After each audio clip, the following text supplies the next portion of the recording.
اینک دوستان گرامی بازی بین دسته‌های منتخب‌های فرانسیا و همچنین شوئدیا با نتیجه نیویورک کلون به پایان رسید و طور دیدیم مباپه هم اینجا کارنامه انجام داد و با حساب گل‌هایش رو خیلی زیاد کرد و شاید از مسی هم پیش رفت. خب اینجا من می‌بینم فیروز معشوف یکی از خبرنگاران خیلی عالی و بهتری افغانستان حضور دارند. خب سلام.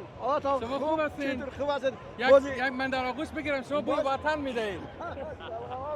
تاجیکستان هم وطن منه. افغانستان هم خوبی از وطنه. هم بوی وطن اصلی رو میدین هم بوی مردم خوب تاجیکستان.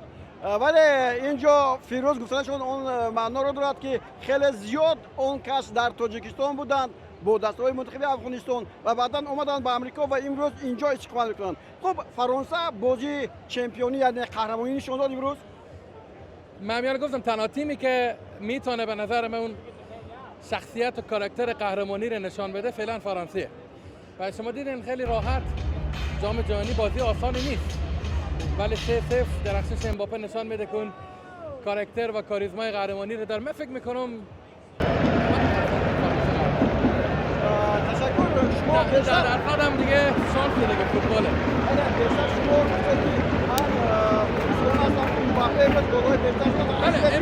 امباپه ببینید هر چقدر هیجان نزدیک بشه من میخوام امباپه برسه به مسی باز مسی بزنن باز امباپه بزنن.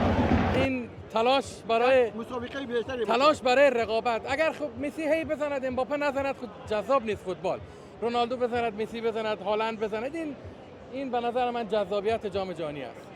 تشکر. میخواستم یک سوال دیگر به شما دیم از اون سبب که ما آسیایی هستیم ولی می‌بینید که یک تیم همگی باقی مونده است. نمیدونیم اما از دور 16 نگاهی بیرون میآید یا که نه. این قدرت ما همین قدر است آسیایی ها.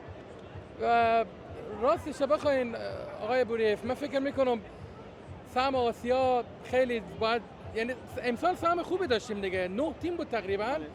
ما خیلی عملکرد ناامید کننده داشتیم بعد بهتر کار میکردیم.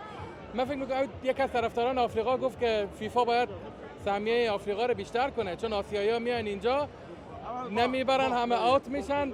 ما خوبیم سنگال آمد غنا آمد مثلا ولی ظرفیت و پتانسیل فوتبال آسیا به نظر بیشتره ولی متاسفانه ما در یک جغرافیای زندگی میکنیم که از لحاظ مالی فقط چند کشور پیشرفت کردن قدرت دارن ولی جالب همونام رشد نکردن. مثلا ایران عربستان یک ژاپن مثلا آمد بالا و آفریقایی‌ها پول ندارن این قدرت بدنی و عجیبه اما بازی رو دوست می‌دارن و برای غلبه کردن واقعا کاش یک روز بشه ما که واقعا سخته به جام جهانی بیایم تاجیکستان بیایم که ما کیف کنیم. تشکر. سلامت.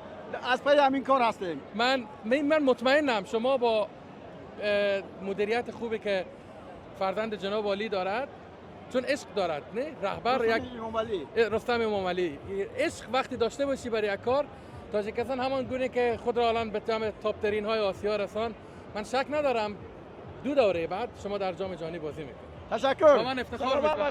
سلامت باشید. زنده باشید.